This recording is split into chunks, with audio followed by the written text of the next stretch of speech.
Hi all. இப்போ நான் எங்கே போயிட்டுருக்கேன்னு பார்த்தீங்கன்னா, சிறுவாபுரி முருகன் கோயிலுக்கு தான் கிளம்பிட்டுருக்கோம். ஸோ காலையிலேயே ஒரு 9:30 போல் நானும், பாப்பா, என் ஹஸ்பண்ட் எல்லாருமே சேர்ந்து கரெக்டாக தைப்பூசத்துக்கு 2 நாள் முன்னாடி நாங்கள் கிளம்பிட்டோம். இது நாங்கள் போகிற டே பார்த்திங்கன்னா சண்டே. ஸோ அதனால ஒரு பெரிய ரிஸ்க் எடுத்து பைக்லேயே போகலாம் அப்படின்னு பிளான் பண்ணி கிளம்பிட்டோம். ஆனால் அது எடுத்த டெசிஷன் பயங்கர தப்பான டெசிஷன் அப்போ தான் ஃபீல் பண்ணோம்.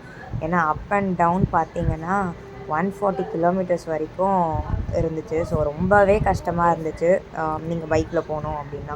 என்னை கேட்டால் பஸ்ஸில் போகிறது தான் பெஸ்ட் ஆப்ஷன் நான் சொல்லுவேன். ஏன் அப்படின்னா நீங்கள் கொஞ்சம் ஃப்ரீயாகவே உட்காந்துட்டு போயிட்டு வரலாம். அந்த ட்ராவல் அந்த அலுப்பு அப்படின்றது இருக்காது. பட் எங்களுக்கு வேறு ஆப்ஷன் இல்லாததுனால நாங்கள் சீக்கிரமாக போயிட்டு சீக்கிரம் வரணுன்ற ஒரு ரீசனுக்காக பைக் சூஸ் பண்ணோம். அதுவும் ஸ்கூட்டியில் தான் போனோம். ஏன்னா குழந்தைய கூட்டிகிட்டு போகிறதுனால கம்ஃபர்டபுளாக உட்காந்து போக முடியும் அப்படின்றதுக்காக நாங்கள் ஸ்கூட்டி சூஸ் பண்ணோம்.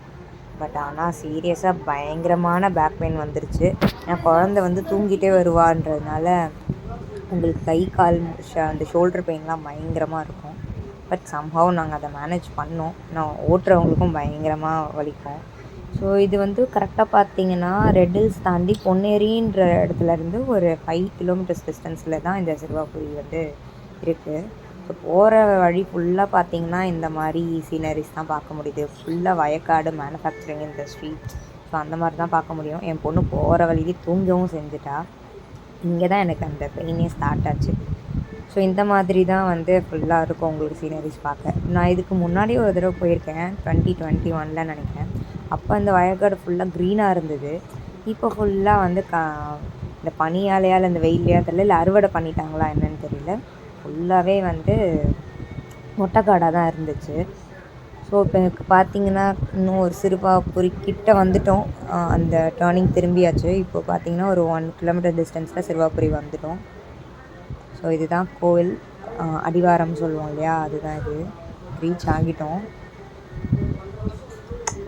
இது சுற்றி பார்த்திங்கன்னா நிறைய டிஃபன் கடை அந்த மாதிரி தான் இருந்தது. ஸோ நான் வந்ததும் சாமிக்கு 6 மண் விளக்கும் அர்ச்சனை பண்ணுறதுக்கு தேங்காய் பழம் பூ வாங்கிட்டு சாமிக்கு ஒரு மாலை வாங்கினேன். அவங்க என்ன சொன்னாங்கன்னா பின்புறம் இருக்கிற இதுக்கு மாலை போட்டுட்டு சாமியை பார்த்து அர்ச்சனை கொடுக்கணும். 6 விளக்கு நீங்கள் அந்த கொடி மரத்துக்கிட்ட ஏற்றணும் அப்படின்னு சொல்லியிருந்தாங்க.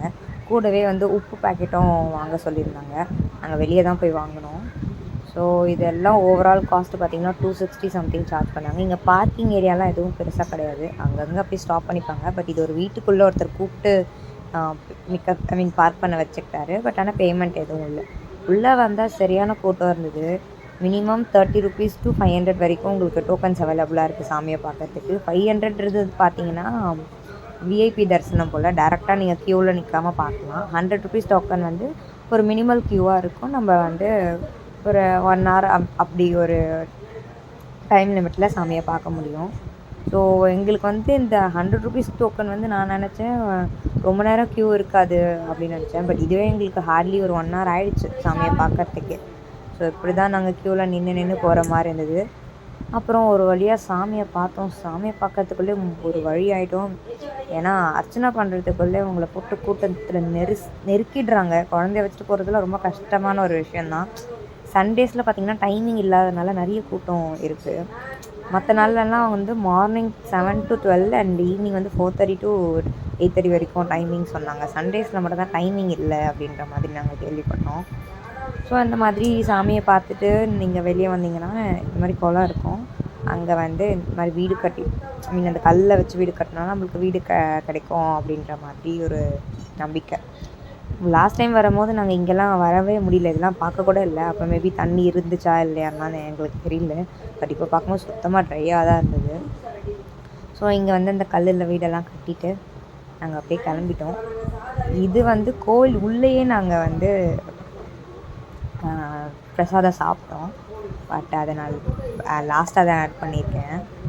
என் பாப்பா மட்டும் சாப்பிடல. அவங்க பயங்கர டயர்டாயிட்டாங்க, செம்ம ட்ரௌசியாக இருந்தாங்க. ஏன்னா அவங்களுக்கு டிஃபன் லஞ்ச் எதுவுமே இல்லை. எல்லாமே ஃப்ரூட்ஸ் தான் நான் வீட்டிலேருந்து கேரி பண்ணி எடுத்துகிட்டு போனேன். ஸோ அதை மட்டுமே சாப்பிட்டதுனால அவங்களுக்கு அந்த அளவுக்கு கம்ஃபர்டபுளாக இல்லை.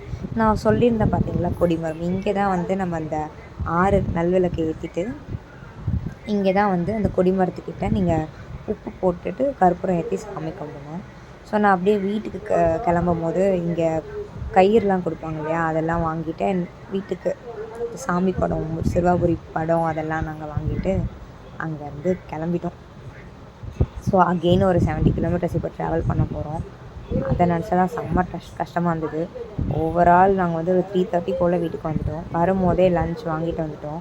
3:30 ஆகிடுச்சு நாங்கள் வீட்டுக்கு வரேன்றப்போ. ஸோ மீல்ஸ் எதுவும் இல்லை. இந்த மாதிரி வெஜ் பிரியாணியும் மஷ்ரூம் பிரியாணி தான் இருந்தது. ஸோ அதை வாங்கிட்டு அப்படியே வீட்டுக்கு வந்தாச்சு. ஒரு வழியாக சாப்பிட்டுட்டு நல்லா தூங்கி எழுந்ததுக்கப்புறம் தான் அந்த டேவே கொஞ்சம் நார்மலாக போச்சு. ஸோ அவ்வளோதான் இந்த வீடியோ. ஹோப் உங்கள் எல்லாேருக்கும் இந்த வீடியோ பிடிச்சிருக்கோம், இன்ட்ரெஸ்ட்டாக இருக்கும்னு நான் நினைக்கிறேன். திரும்ப அடுத்த வீடியோவில் பார்க்கலாம். பாய்.